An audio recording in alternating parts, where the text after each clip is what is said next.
termasuk golongan kami maksudnya golongan Nabi Muhammad SAW, man lam yarham saghirana wa lam ya'rif syarafa kabirina, tidak sayang kepada yang muda, anak-anak muda, harapan bangsa, harapan agama, wa lam ya'rif syarafa kabirina, tidak menghormati yang tua.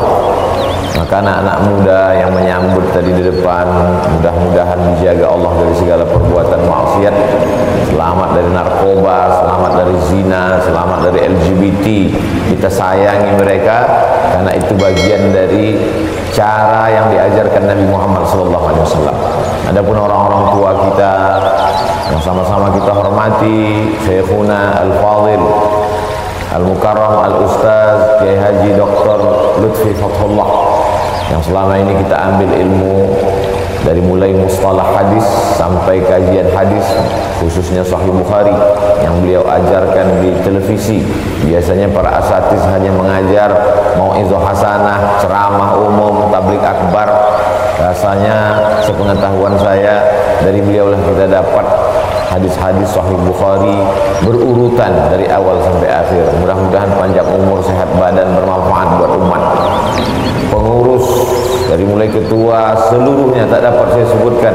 Masjid Agung Sunda Kelapa, jamaah tetap yang berhadir, yang langsung online maupun langsung offline bersama kita subuh ini, maupun yang mengikuti melalui online, melalui rekaman.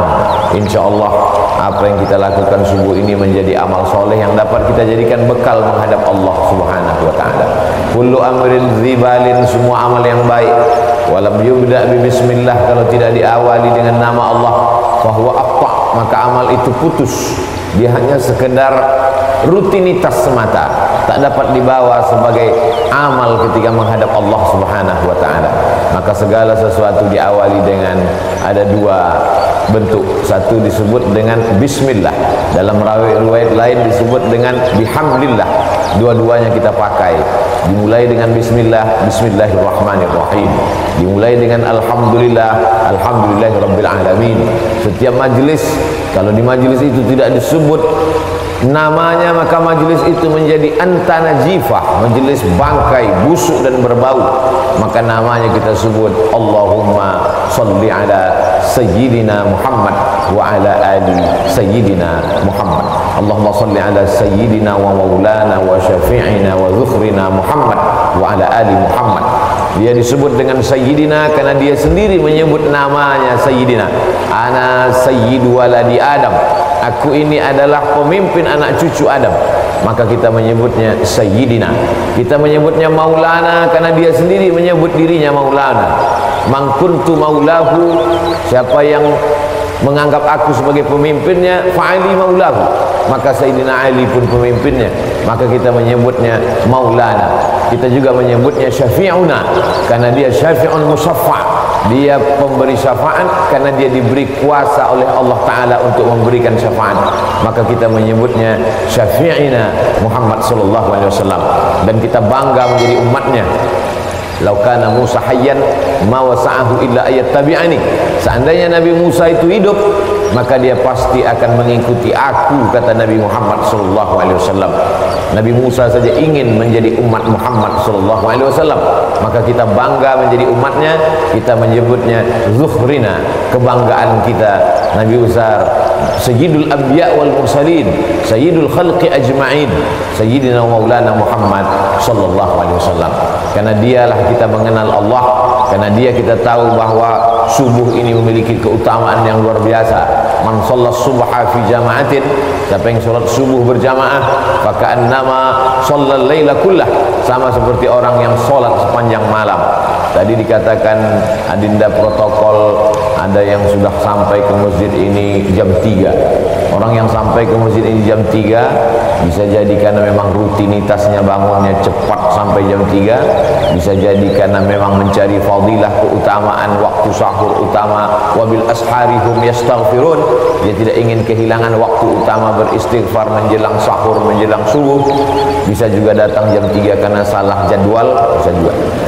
Tapi andai salah jadwal, salah setel jam waker pun tetap juga mendapatkan keutamaan i'tikaf di masjid. Mudah-mudahan kekeliruan kita pun menjadi amal soleh insyaallah. Tema kita rezeki di masa pandemi. Islam datang merubah cara pandang. Dulu orang menganggap kalau sakit itu adalah laknat, kalau sehat adalah rahmat. Kalau cara pandangnya begitu, maka nanti setiap melihat orang sakit berarti laknat. Ada orang rajin sholat, rajin puasa, rajin sedekah, selalu datang awal waktu, tiba-tiba sakit. Nanti kok dilaknat Tuhan ya? Karena cara pandang dia salah. Kalau sehat rahmat, kalau sakit laknat. Datang Islam merubah cara pandang. Ma yusibul mu'min min nasabin wala wasabin wala saqamin wala syaukin yastakuha. Lemah, gundah gulana, galau, susah hati, sakit fisik, sampai duri yang menusuk tapak kaki, sesungguhnya itu adalah cara Allah untuk menghapuskan dosa-dosa. Jadi cara pandang kita berubah, sehingga ketika orang sakit dia tidak merasa dirinya sedang terlaknat, tapi dia sedang merasa dirinya sedang diampuni Allah Subhanahu wa taala. Ketika saya sampaikan hadis ini, dipotong oleh jamaah bahwa sakit menghapuskan dosa, diupload di Instagram, di komen orang, saya tidak setuju dengan kata-kata Abdul Somad. Itu bukan kata-kata saya, itu hadis. Tapi memang melawan orang yang tidak paham itu menghabiskan energi. Ada orang yang tidak paham, kita kasih paham. Ada orang cari paham, kita beri paham. Tapi ada orang yang sengaja gagal paham, ini susah kita dibuat. Bahwa penyakit menghilangkan dosa itu adalah ungkapan Nabi Muhammad SAW merubah cara pandang kita. Begitu juga tentang rezeki. Ada uang, rezeki. Tidak ada uang, tidak ada rezeki. Maka kalau begitu cara pandang orang, nanti dia menganggap bahwa Allah Ta'ala tidak adil. Kenapa saya yang sholat, saya yang puasa sunat, saya yang zikir, saya yang rajin pengajian tidak ada rezeki? Kenapa orang yang minum khamar, yang zina, yang mabuk, yang sakau, kenapa rezekinya banyak? Karena menurut definisi dia, uang adalah rezeki. Maka Islam datang. Apa itu rezeki? Kullu ma yuntafa'u bihi. Semua yang mendatangkan manfaat untuk akhirat kita, itulah rezeki. Uang tidak selamanya rezeki. Ada yang punya uang, dengan uang itu dia sakau, berarti bukan rezeki, itu istidraj, azab yang tertunda. Ada orang dengan tidak punya uang, itu justru dia jadi soleh. Ke masjidnya sampai 6 kali pas nggak ada uang. Subuh, zuhur, asar, maghrib, isya, duha, tahajud 7 kali. Berarti tidak punya uang, itulah rezekinya. Sekarang saya tanya, mau pilih yang mana? Rezeki dalam bentuk uang atau nggak punya uang? Itu namanya prank puas. Kullu ma yuntafa'u bihi, semua yang mendatangkan manfaat, bukan manfaat materialis, bukan manfaat kebendaan dunia, manfaat untuk akhirat kita, maka itulah rezeki. Jadi kalau kita membayangkan bahwa rezeki itu hanya emas, maka semua orang yang tidak punya emas berarti tidak dapat rezeki. Padahal anak adalah rezeki. Kenapa anak itu rezeki? Karena anak mendatangkan manfaat, amal jariah yang tidak putus, waladun salihun. Tapi kalau orang menganggap mendapatkan anak itu rezeki, lalu yang tidak punya anak berarti tidak dapat rezeki, maka sesungguhnya tidak punya anak juga bisa jadi rezeki. Kenapa? Karena berapa banyak orang punya anak hanya menyusahkan dirinya saja. Sejak dari mulai lahir sampai anak itu punya anak, menyusahkan saja. Maka dia tidak menjadi rezeki, karena tidak mendatangkan manfaat, dia justru menjadi laknat. Na'udzubillah. Ini semua diluruskan pemahaman kita tentang rezeki. Yang meluruskan itu adalah Allah.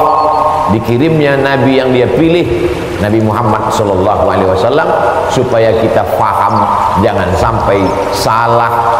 Kalau sudah salah faham, akhirnya salah ngomong, salah cara berpikir, salah pandang, salah bicara, salah berbuat, yang paling mengerikan adalah salah sangka kepada Allah Subhanahu wa ta'ala. Banyak orang sudah hijrah tapi pemahamannya tidak betul, akhirnya dia suudzon kepada Allah. Saya sudah hijrah, hijrah dari riba kepada syariah, hijrah dari perbuatan maksiat kepada taat, hijrah dari luar masjid ke dalam masjid, tapi kenapa Allah tidak merubah rezeki saya? Mengapa Allah tidak memperbaiki rezeki saya? Itu bukan ungkapan Abdul Somad, itu ungkapan jamaah yang curhat melalui komen-komen, melalui pertanyaan di kertas. Biasanya jamaah di tulisan lebih berani daripada langsung.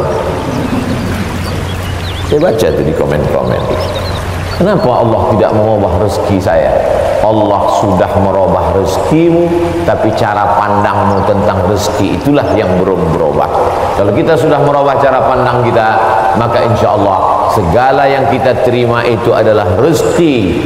Makanya orang-orang soleh itu ketika tampaknya dia nampaknya secara kasat mata, secara zahir kita lihat dia sepertinya kena musibah, tapi justru ketika menerima itu dia berkata alhamdulillah. Kenapa? Sakit dia, dengan sakit itu keluar dari mulutnya alhamdulillah. Kok begitu Ustaz? Kenapa begitu Tuan Guru? Mengapa begitu Kiai? Kamu kan bukan sedang dapat mobil, bukan dapat duit, bukan dapat uang, kenapa kamu bersyukur alhamdulillah? Yuntafa'u bih, karena dengan itu saya bisa berhenti sejenak mensyukuri sehat. Tapi biasanya orang kalau sedang sakit, hadis ini hilang, ayat ini hilang, ceramah ini hilang. Bahkan bukan yang mendengar subuh ini, yang ceramah pun hilang isi ceramahnya. Karena ceramah itu bisa hilang, itulah maka direkam dengan 3 kamera subuh ini. Ini rekaman ceramahnya bukan untuk jamaah, ini untuk yang ceramah, supaya kalau nanti datang sesuatu yang tidak menyenangkan bagimu, hai Abdul Somad, kau supaya ingat bahwa itu pun sebenarnya rezeki. Kenapa? Yuntafa'u bih. Jadi keywordnya, kata kuncinya adalah bermanfaat dia atau tidak. Bukan pada bendanya, bukan pada materinya, tapi pada non materinya, immaterinya, bermanfaat atau tidak. Air minum yang ada di depan saya ini tidak selamanya menjadi rezeki kalau dia tidak bermanfaat. Tapi bagaimana kita tahu dia bermanfaat atau tidak kalau tidak kita minum? Nah, itu kan alasan Ustaz karena mau minum aja. Saudara yang dimuliakan Allah Subhanahu wa ta'ala, ada yang menyebabkan manusia ini menjadi tidak bersyukur. Di antaranya adalah karena dia tidak melihat sesuatu itu dari hakikatnya, hak kebenarannya. Mengapa dia mesti ada? Kalau dia lihat itu pada hakikatnya, maka dia akan bersyukur kepada Allah Subhanahu wa ta'ala. Musuh-musuh itu, haters, buzzer, itu pun juga adalah rezeki. Itu cara mengobati hati yang terlalu sakit kalau dibully orang itu. Kenapa?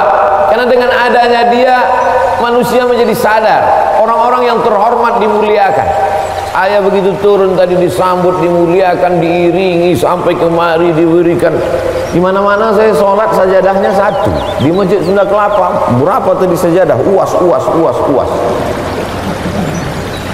Dihormati, dimuliakan. Itu kalau sering-sering begitu bisa jadi takjub, bisa jadi ujub.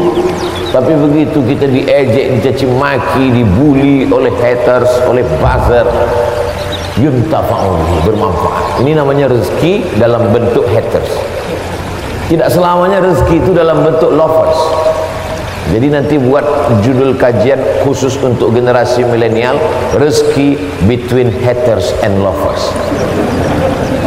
Anak-anak muda itu judulnya, walaupun isinya itu juga, cuman anak muda itu suka casingnya yang wow gitu, yang luar biasa. Nah, yang pertama pembahasannya adalah mesti paham secara istilah, secara bahasa apa itu rezeki. Saya tidak terlalu formal, lughatan wastilahan, etimologi, terminologi dan lain sebagainya, karena kajian subuh itu memang adalah kajian-kajian yang luar biasa karena godaan setan. Tapi kalau ada jamaah yang tertidur, kita tidak juga bisa salahkan karena dia sedang dapat rezeki. Karena tidur itu juga rezeki. Karena kata kuncinya adalah ma yuntafa'u bihi, bermanfaat, maka tidur juga mendatangkan manfaat. Ini jawaban untuk jamaah yang suka tertidur kalau melihat wajah ustaz. Dia kena penyakit insomnia, tidak bisa tidur, bolak-balik makan obat tidak bisa tidur, tapi begitu khotib naik mimbar langsung tertidur. Itu juga merupakan manfaat. Kenapa? Karena dengan tidur itulah kita, saya terus terang menahan makan bisa, menahan minum bisa, tapi kalau tidak tidur, makanya saya selalu minta istirahat. Kalau saya ceramah di perjalanan panjang, tolong siapkan panitia agak sejam saya tidur dulu, karena kalau tidak tidur nanti takut salah ngomong, salah bicara, salah pandang. Yang terhormat Bapak RT, padahal dia lurah, tentu dia tersinggung karena salah pandang. Saudaraku yang dimuliakan Allah Subhanahu wa taala, pembahasan pertama adalah bagaimana kita mengerti hakikat sesuatu. Lalu kemudian yang kedua, barulah kita masuk bagaimana Allah taala menjamin rezeki. A'udzubillahi minasyaitonirrajim. Wa ma min dabbatin fil ardi illa 'alallahi rizquha. Semua yang melata di atas muka bumi Allah ini dijamin rezekinya. Semua yang melata, semua yang bergerak. Setelah diteliti oleh para ulama, dabbah artinya binatang, selalu diterjemahkan dabbah, dabbatul ardi. Binatang yang berjalan di atas muka bumi ini dijamin Allah taala rezekinya. Kenapa disebutkan binatang? Kenapa tidak disebut wa ma min insanin, wa ma min nasin? Tidak ada manusia yang tidak dijamin rezekinya. Digunakan kata yang paling rendah, paling hina, paling kotor, binatang. Kalau binatang saja dijamin rezekinya, apalagi yang mulia. Karramna bani Adam ala katsirin minal khalqi wa faddalnahum tafdila. Di antara semua makhluk ini manusia yang paling mulia. Khalaqnal insana fi ahsani taqwim. Dari bentuk susunan fisiknya paling sempurna, dari bentuk keseimbangan antara akal dengan nafsunya juga sempurna. Ada yang satu ini nafsu aja, tak ada akal, binatang. Ada yang satu ini akal saja, tak ada nafsu, malaikat.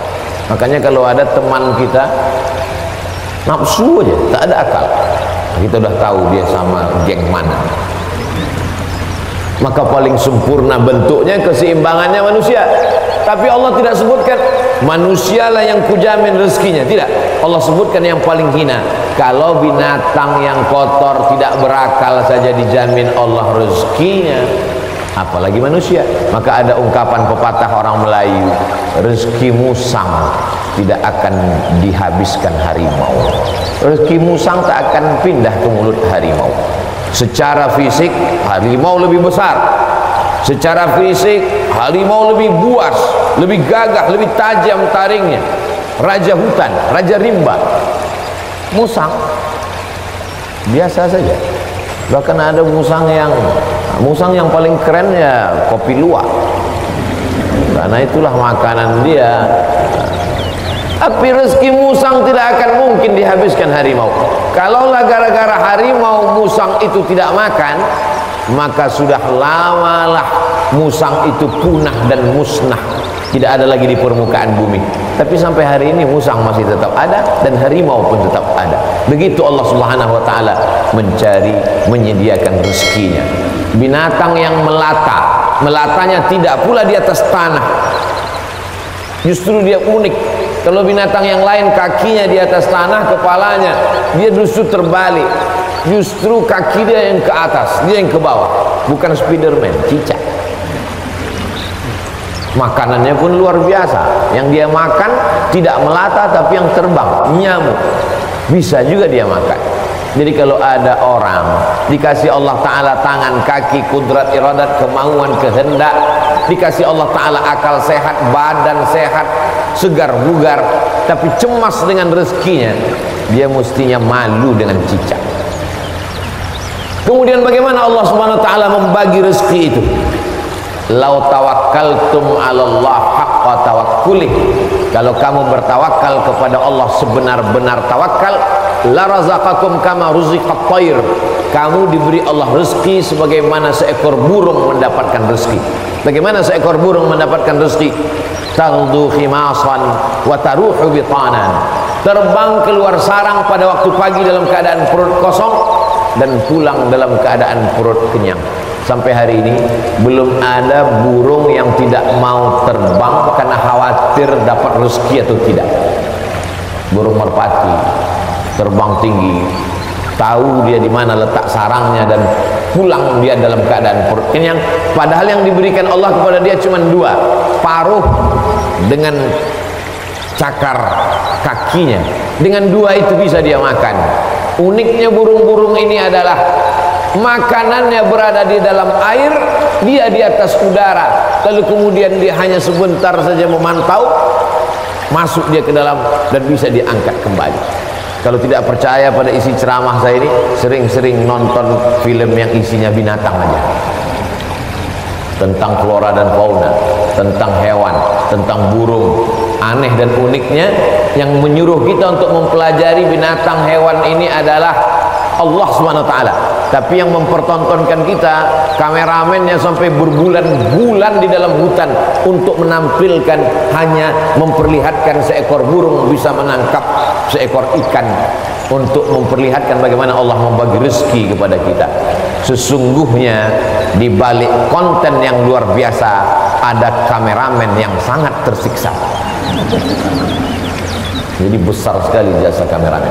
Jadi nanti kalau beberapa hari ini akan keluar gambar Abdul Somad ceramah di Masjid Sunda Kelapa sedang begini-gini, itu kameramen yang luar biasa. Ini kameramen insya Allah masuk surga sama kamera-kameranya sekalian. Saudara yang dimuliakan. Cuman kameramen kalau bisa matanya harus seimbang. Jadi jangan selamanya begini. Jadi sekali-sekali begini, sekali-sekali. Saya khawatir nanti setelah tua matanya gini. Selalu ada keseimbangan. Saudara yang dimuliakan Allah SWT, kamera itu pun juga adalah rezeki. Kenapa? Yuntafa'u bihi. Kapan kamera menjadi rezeki? Ketika dia bermanfaat. Kalau kamera hanya untuk mengambil gambar orang yang membuka aurat, maka itu bukan kamera rezeki, itu namanya kamera Sony. Itu namanya kamera laknat. Itu namanya kamera yang mendatangkan, bukan pada mereknya, bukan pada kameramennya, tapi apakah dia mendatangkan manfaat atau tidak. Begitu Allah SWT memberikan rezeki. Suatu ketika ada salah seorang dari wali-wali Allah, setelah mendengar ceramah Ustadz bagaimana perjalanan Ustadz berdakwah, bagaimana perjuangan Ustadz, saya menganggap Ustadz salah seorang dari wali-wali Allah. Kata jamaah, mendengar itu saya, ente kok tahu? Saya ini wali murid. Kaedah kewalian, la ya'riful wali illal wali. Yang tahu bahwa itu wali adalah wali juga. Jadi kalau ada orang mengatakan, menurut saya Kiai Anu itu wali, berarti dia wali. Lalu siapa yang tahu bahwa dia wali? Kamu mengatakan Kiai itu wali? Iya. Terus yang ngangkat kamu jadi wali siapa? Saya sendiri. Ini namanya buceri, bule ngecat rambut sendiri. Karena dia klaim saja ada seorang wali Allah. Seorang wali Allah ini berjalan, dalam perjalanan panjangnya dia melihat ada seorang wali Allah juga yang duduk di gurun pasir hanya berzikir. Lalu wali yang berjalan bertanya kepada wali yang duduk, kamu kenapa duduk dari tadi tidak cari rezeki? Kata wali yang duduk, apa kau tidak tahu firman Allah, wa ma min dabbatin fil ardi illa 'ala Allahi rizquha. Semua makhluk yang melata di atas muka bumi Allah, rezekinya sudah dijamin Allah. Percaya kau pada ayat ini? Percaya, aku wali Allah. Kalau percaya kepada ayat bahwa rezeki dijamin Allah, untuk apa lagi kita cari rezeki? Kalau kau tidak percaya bahwa rezeki dijamin Allah, lihatlah di atas pohon kurma itu ada seekor burung. Sejak telurnya menetas, sayapnya patah. Sayapnya patah, dia tidak bisa terbang, tapi dia tetap menjadi burung yang besar di atas pohon kurma. Kenapa? Kita lihat nanti. Tak lama terlihat datang burung lain membawakan makanan. Datang burung membawakan cacing, datang burung membawakan ikan. Naik ke atas pohon kurma yang di atasnya ada seekor burung yang patah sayap. Begitulah kalau Allah berkehendak, rezekinya dijamin Allah, dia tidak perlu terbang, datang burung lain membawakan. Burung yang datang ini bukan ojek online, burung lain datang membawakan tanpa perintah manusia, Allah memerintahkan hatinya. Oh begitu ya. Lalu apa kata wali Allah yang berdiri kepada wali Allah yang duduk? Kenapa kau tidak amalkan sunnah al-yadul ulya khairun minal yadis sufla? Kenapa engkau tidak memilih menjadi burung yang mendatangkan cacing dan ikan? Kenapa justru memilih menjadi burung yang duduk menunggu makanan datang? Mendengar itu wali Allah yang duduk itu tegak berdiri dan dia mengatakan, kalau begitu aku lebih memilih ingin menjadi burung yang membawakan makanan, karena mengikut sunnah Rasulullah SAW. Al-yadul ulya khairun minal yadis sufla, tangan di atas yang memberi lebih mulia daripada yang menerima. Artinya apa? Dengan rezeki, mencari rezeki, punya rezeki bermanfaat, maka orang itu lebih tinggi derajatnya daripada beriman, yakin, tapi hanya menanti, menunggu. Makanya dalam Islam diajarkan al-mu'minul qawiyyu, seorang mukmin yang kuat, kuat fisiknya, kuat otaknya, kuat ilmunya, kuat finansialnya, kuat duitnya. Khairun, dia lebih baik di hadapan Allah. Wa ahabbu ilallah, lebih dicintai Allah. Minal mu'minid dhaif, daripada mukmin yang lemah. Wali Allah kalau menerima hadis mudah dia menerima. Ini contohnya wali Allah, begitu menerima hadis langsung dia terima, dia langsung tegak berdiri. Jadi kalau ada hari ini orang yang diyakini sebagai wali Allah tapi bertentangan dengan sunnah-sunnah Rasulullah, maka sesungguhnya bukan wali Allah. Jadi wali apa? Wali setan. Suatu ketika ada seorang wali Allah membawa murid-muridnya untuk menemui seseorang yang dikatakan wali Allah. Diceritakan dalam kitab Ar-Risalah Al-Qushairiyah, Imam Abul Qasim Al-Qushairi. Murid-murid, kita mau ketemu dengan seorang wali Allah. Di mana Tuan Guru? Di masjid. Dia tidak pernah keluar masjid, dia dalam masjid. Ya, sampai di dalam masjid bertemu dengan wali Allah, bersalaman. Tiba-tiba orang yang dikatakan wali Allah itu, maaf, meludah dalam masjid. Lalu kemudian saat itu juga sang guru berkata, mari kita tinggalkan orang ini bukan wali Allah. Kenapa Tuan Guru? Dia banyak karamahnya, dia mulia. Karena dia meludah dalam masjid. Perbuatannya bertentangan dengan syariat, bertentangan dengan sunnah Rasulullah SAW. Karena bumi yang paling mulia adalah masjid, meludah dalam masjid adalah menghinakan masjid, maka perbuatannya sudah menjatuhkan kedudukan dirinya di hadapan Allah karena bertentangan dengan sunnah Rasulullah SAW. Jadi mudah saja standar hidup ini, ikuti saja sesuai dengan ketentuan yang dibawa oleh syariat Nabi Muhammad SAW, termasuk dalam hal mencari rezeki ini. Kalau dia ikuti sunnah Rasulullah dengan cara yang halal, maka itu berarti dia adalah termasuk umat Muhammad SAW. Dia kaya Pak Ustadz, mobilnya mewah, mahal, rumahnya megah, hebat, tapi tidak pernah keluar rumah cari rezeki. Jangan-jangan punya babi ngepet, jangan-jangan tuyulnya 3 kontainer.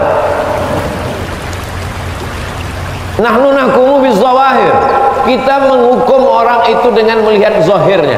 Yang tahu batinnya hanya Allah Subhanahu wa taala. Wallahu yatawallas sarair. Ini pembahasan tentang rezeki. Lalu kemudian hubungannya dengan pandemi. Pandemi artinya wabah penyakit yang menyerang serentak pada satu masa di beberapa negeri. Itu arti pandemi menurut Kamus Besar Bahasa Indonesia. Jangan pandemi, kata orang, pandemi juga kata kita. Pas ditanya orang apa itu pandemi, ya masih sejenis demi-demi juga lah. Bahasa Arabnya wabah. Maka doa ulama, Allahumma dafa'anal wabah, angkatlah wabah. Bahasa Arabnya wabah, sampai ke Indonesia ujungnya hamzah berubah jadi ha, wabah. Banyak sekali kata-kata serapan bahasa Arab begitu sampai ke kita berubah. Wabah jadi wabah. Zahir lawannya batin. Telapak tangan ini batin. Ini zahir. Kenapa ini disebut batin? Karena tertutup. Kenapa ini disebut zahir? Karena terlihat. Oh, kalau gitu ini bisa juga disebut batin tertutup, Pak Ustaz? Enggak, karena yang bisa tertutup cuman ini. Siapa yang bisa menutup ke sini? Tidak bisa. Maka ini disebut batin. Zahiruha wa batinuha. Zahir dan batin. Sampai ke Indonesia berubah. Mohon maaf, lahir dan batin. Tidak apa-apa, kita teruskan saja kekeliruan itu. Karena sudah menjadi umum. Ada nama kamus bahasa Arab khotok sya'i. Khotok salah, sya'i tapi populer. Ternyata kalau salah tapi populer, diteruskan saja kesalahan. Nah, kembali kepada pandemi wabah. Wabah ini bukan sesuatu yang baru. Ada kota namanya Yathrib. Yathrib itu artinya kota yang banyak wabah penyakit. Nabi selalu merubah nama yang tidak baik kepada nama yang baik. Kamu mau kemana? Saya mau ke kampung wabah. Namanya saja sudah membuat kita memberikan efek negatif. Nama Abdul Somad, tempat tanggal lahir wabah COVID-19. Maka memberikan efek yang tidak baik. Maka Nabi merubah nama yang tidak baik.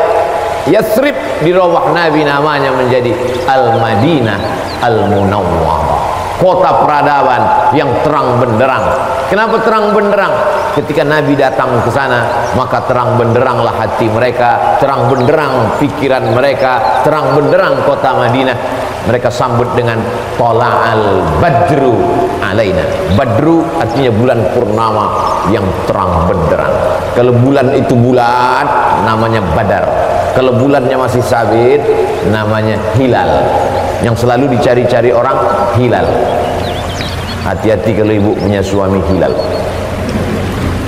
Saudaraku yang dimuliakan Allah Subhanahu wa taala. Maka pandemi wabah menyebar sudah terjadi sejak lama. Makanya dalam hadis dikatakan al-mat'unu syahid. Orang yang meninggal karena wabah ta'un, wabah penyakit, pandemi, maka dia mati syahid. Saudara kita, sahabat kita, kawan kita, tetangga kita, satu sekolah dengan kita, meninggal dunia. Berikan kabar gembira kepada istrinya kalau suaminya meninggal. Sabar Pak, dia meninggal sebagai seorang syahid. Wala taqulu liman yuqtalu fi sabilillahi amwat. Jangan kau katakan orang yang mati syahid itu mati. Bal ahya, mereka hidup. Tapi mereka meninggalnya ketika mau Idul Fitri, Pak Ustaz, bajunya sudah dibeli. Ada yang lebih sayang kepada dia daripada kita. Kita tidak tahu entah apa amal dia sehingga Allah memilih dia untuk berhari raya bersama para malaikat, bersama Allah Subhanahu wa taala. Maka mendengar cerita kita itu lapang dadanya. Kata-kata kita mestilah menjadi setawar sedingin, menawarkan hati yang luka, mendinginkan hati yang panas dari ucapan kata-kata yang menyejukkan. Kalau kita tidak bisa menenangkan orang dengan materi, maka tenangkanlah dengan kata-kata. Rezeki di masa pandemi berkurang. Berapa banyak pegawai, pekerja perusahaan yang di PHK, dirumahkan, kolaps perusahaan, bisnis. Bahkan ada seorang bisnismen yang cerita ke saya, Ustaz Somad, semua bisnis buatan manusia hancur roboh diterjang badai pandemi COVID-19. Yang bisa bertahan adalah yang buatan Allah Subhanahu wa taala.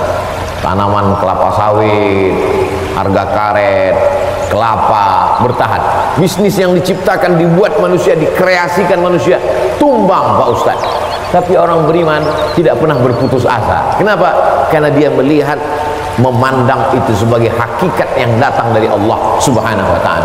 Dia berpikir cerdas, Dulu ketika rezeki saya lancar, bisnis saya sampai tidak sempat ke masjid Ustaz, sampai tidak sempat ikut pengajian.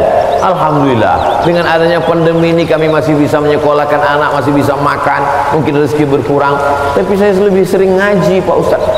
Oh, jadi kamu sering pengajian? Iya, tapi wajah kamu nggak pernah terlihat. Saya pakai masker Pak Ustaz. Kamu sering ikut kajian saya? Ikut Pak Ustaz, tapi saya nggak pernah ngelihat kamu. Saya jamaah online Pak Ustaz. Insya Allah yang ikut pengajian online, surganya tetap offline. Jadi jangan khawatir. Ini ada juga ustaz-ustaz yang menakut-nakuti jamaah, yang selama ini hanya online saja, surganya pun online. Untung jamaahnya kurang cerdas. Kalau jamaahnya cerdas, mana ada surga online? Surga online itu surga bid'ah. Saudara yang dimuliakan Allah Subhanahu wa taala, jadi ketika kita melihat sesuatu itu dengan perenungan, maka sesungguhnya ada hikmah yang luar biasa di balik apa yang diberikan Allah. Asa an takrahu syai'an, boleh jadi kau benci sesuatu, fa huwa khairul lakum, tapi di balik kebencian kamu itu ada manfaat hikmah yang luar biasa. Asa an takrahu syai'an, boleh jadi kamu tidak suka pada sesuatu, wa yaj'alallahu fihi khairan katsira, dijadikan Allah di balik itu semua ada kebaikan-kebaikan. Tapi kadang kita susah untuk berpikir cerdas, cermat, jernih di tengah hiruk pikuk suara orang banyak. Gimana kata kalau kita mau berpikir saat di tangan kita dua handphone, yang satu IG, yang satu Instagram? Gimana kita mau berpikir jernih di saat kita sedang di tengah orang yang pikirannya berkecamuk? Maka bangunlah di tengah malam, seperti jamaah yang dikatakan protokol tadi, yang datang jam 3 malam ke masjid. Kalau dia sampai ke masjid jam 3, tentu bangunnya jam 2. Yang sholat subuh jam 7.30, nggak tahu bangunnya jam berapa. Dia datang ke masjid, tentu dia bangun, habis itu dia mandi, terapi mandi segar, menyegarkan tubuhnya, menyegarkan pikirannya, bersih, gosok gigi, suci, menghadap Allah SWT, sholat sunat wudhu 2 rakaat, sholat sunat taubat, sholat sunat tahajud, sholat sunat hajat, sholat sunat witir, berzikir, menjelang azan berkumandang ke masjid. Jernih pikirannya melihat ini. Kalaulah orang rezekinya seret, rezekinya mampat, lalu kemudian dia alihkan konsentrasinya untuk melepaskan sejarah kerisauannya dengan narkoba, dengan khamar, dengan pergaulan bebas, sesungguhnya dia hanya sedang mengalihkan satu masalah kecil, sedang dialihkan kepada masalah yang besar. Gimana ibu? Bisnisnya sejak Covid ini makin turun atau makin? Alhamdulillah Pak Ustaz, alhamdulillah ada Covid. Alhamdulillah pula dia bilang ada Covid. Kenapa? Selama ini saya kalau mau buka usaha mesti sewa ruko, mesti sewa tempat. Hari ini saya bisa bisnis online Pak Ustaz. Saya cukup buat pasang iklan, masak di dapur sendiri, menggunakan jasa teman-teman yang bisa mengantar, akhirnya makan. Berapa banyak saudara-saudara kita yang hari ini bisnisnya tetap berjalan. Dengan cara apa? Dengan cara online. Cara menyampaikan makanannya saja yang online, makanannya tidak online. Bukan berarti makanan itu digambar lalu dikirim. Makanannya tetap diantarkan dan berjalan. Kenapa? Karena ketika kita duduk dengan tenang, maka akan ada ide-ide yang diberikan Allah Subhanahu wa taala. Yang menenangkan hati itu siapa? Allah. Huwallazi anzala sakinata. Allah taala yang menurunkan ketenangan fi qulubil mu'minin, ke dalam hati orang beriman. Tapi tidak semua bisa begini. Apotik, jual obat, minyak kayu putih, habba sauda, madu, justru di musim-musim ini peningkatannya luar biasa. Kenapa? Karena orang takut. Kalau orang takut, dia cemas, dia ngeri, dia suka minum herbal, lalu kemudian dia dengarkan hadis yang disampaikan Ustaz, habbatu sauda syifa'un min kulli da. Habba sauda, jintan hitam Arab, obat dari segala macam penyakit. Yang tidak bisa diobatinya hanya tua dan mati saja. Yang lain daripada itu bisa diobatinya. Alaikum bisyifa'aini, hendaklah kamu berobat dengan 2 penyembuh, al-asal, madu, wal Qur'an. Wa nunazzilu minal Qur'ani ma huwa syifa. Kami turun Al-Qur'an itu sebagai obat, sebagai penyembuh, sebagai penawar. Maka diamalkan mereka ruqyah, habba sauda, herbal, madu, jintan, Qastul Hindi, maka luar biasa. Tapi saya tidak bisa berpindah dari bisnis ini ke sini, Pak Ustaz. Loh, yang mengatakan engkau tidak bisa bisnis dari pakaian ke herbal itu siapa? Kita sendirilah yang mengkerangkeng pemikiran kita. Kita yang membuat aturan, kita yang membuat diri kita terjebak. Saya sudah usaha pakaian, maka saya tidak bisa berpindah ke usaha lain. Yang membuat kaedah itu diri dia sendiri, dia sendiri membuat kerangkeng, dia sendiri yang berada di dalam, dia sendiri yang menguncinya. Itu sama seperti orang yang membuat kerangkeng besi, dia masuk ke dalam, dia kunci dari dalam, dia buang kuncinya keluar. Dia mengkerangkeng dirinya. Kamu bisa berpindah dari dagangan pakaian ke jualan herbal, berpindah dari berdagang bisnis ini beralih ke sini. Itu adalah pilihan yang ada pada diri kita sendiri. Ada pilihan yang tidak bisa kita pilih. Abdul Somad menjadi orang Melayu, datang dari Pulau Sumatera, itu tidak bisa kita memilih. Saya tidak bisa memilih. Malaikat tidak pernah dulu memberikan saya pilihan di alam rahim, Abdul Somad, kau mau jadi orang mana? Mau jadi orang Amsterdam atau mau jadi orang Riau? Tak ada. Itu bukan pilihan saya. Itu pilihan takdir dari Allah Subhanahu wa taala. Tapi ada masanya kita bisa memilih antara bisnis ini atau ini, beralih ini atau ini.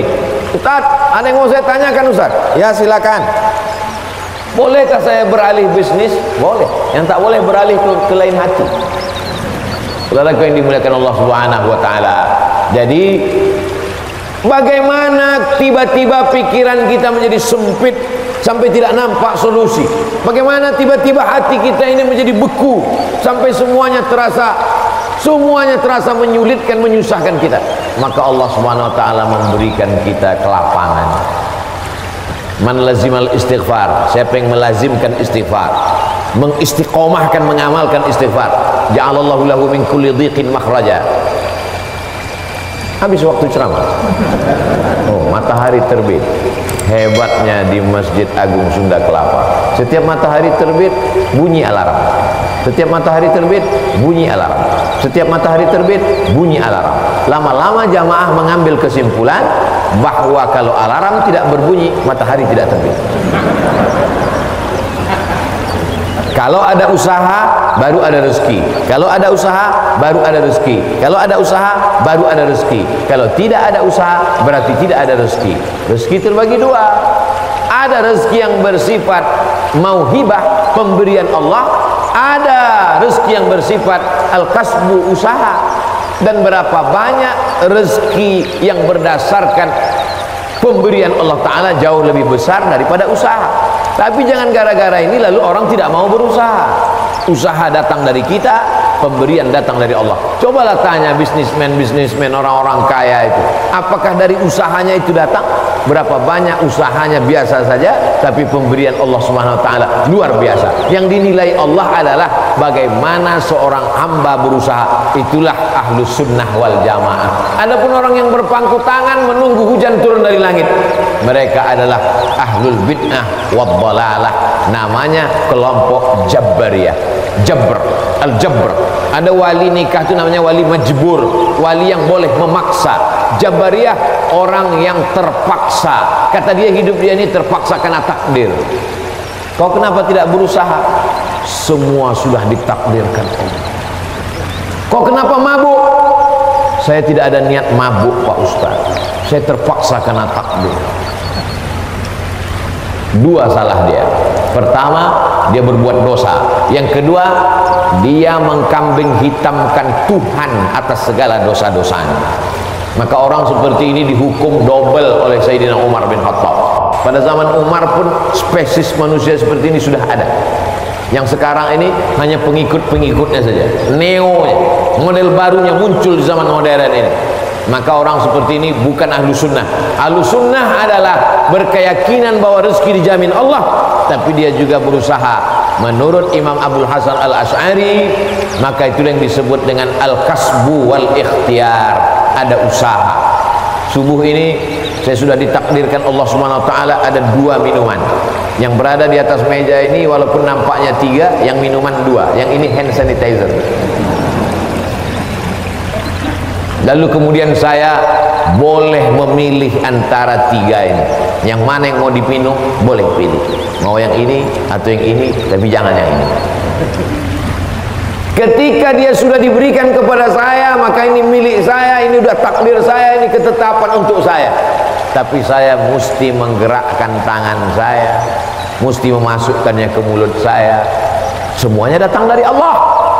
Gerak ini tangan bisa bergerak, itu pun dari Allah.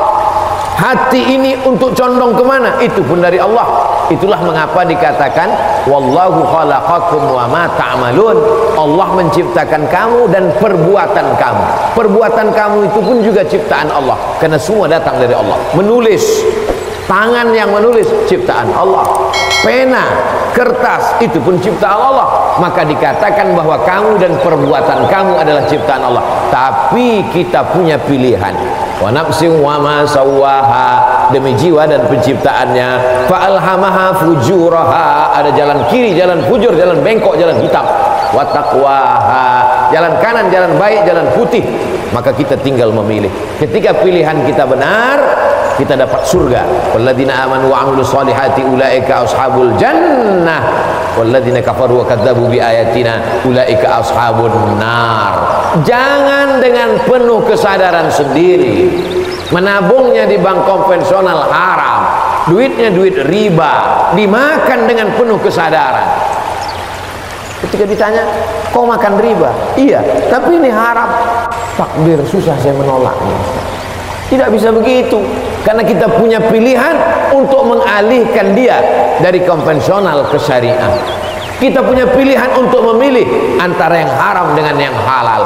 Ketika pilihan itu tepat, disitulah balasan datang dari Allah Subhanahu wa ta'ala. Saudaraku yang dimuliakan Allah, ada orang yang sanggup memilih, tapi dia tidak mau.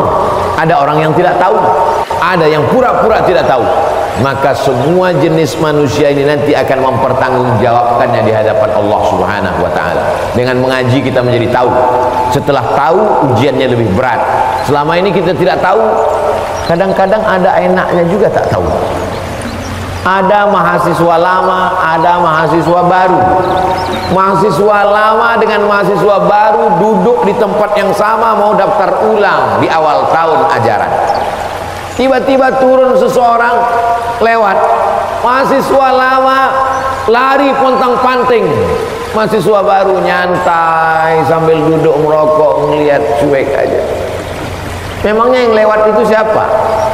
Rektor. Kenapa mahasiswa lama lari pontang-panting? Dia kenal, dia tahu.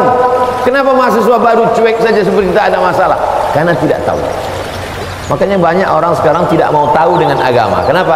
Karena kalau saya tahu nanti jadi takut. Padahal takut itulah yang dipesankan oleh khotib di atas mimbar. Takutlah kepada Allah. Itulah yang kita tanamkan selama Ramadan 30 hari, 30 malam. Malamnya qiyam, siangnya siam. Akhir daripada target puasa itu adalah la'allakum tattaqun, takut. Salat, tegak, ruku, sujud, subuh, zuhur, asar, maghrib, isya, tahajud, witir, doa, qabliyah, ba'diyah. Apa yang ingin dicapai?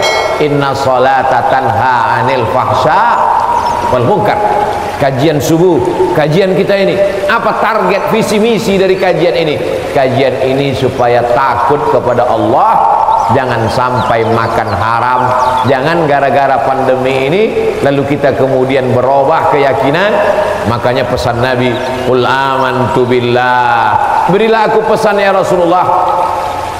Kalau sudah aku terima pesan yang singkat padat ini, aku tidak akan bertanya lagi kepada siapapun. Katanya, amantu billah, katakan aku beriman kepada Allah. Tsumastaqim, istiqamah. Istiqamah sebelum pandemi, istiqamah berusaha dengan rezeki yang halal. Setelah pandemi pun juga istiqamah. Mudah-mudahan kajian ini membuat kita tetap istiqamah, tetap kuat iman dan Islam. Kita sampaikan kepada sahabat jamaah semuanya bagaimana menghadapi pandemi tetap dengan rezeki yang halal. Mudah-mudahan kita selalu dalam ridho Allah Subhanahu wa ta'ala. Lebih kurang 60 menit, kurang-kurang sedikit mohon dimaafkan. Saudaraku yang dimuliakan Allah Subhanahu wa taala, itu yang dapat saya sampaikan pada subuh kali ini. Aku qauli hadza astaghfirullah li wa lakum. Selanjutnya saya kembalikan ke protokol. Wassalamualaikum warahmatullahi wabarakatuh.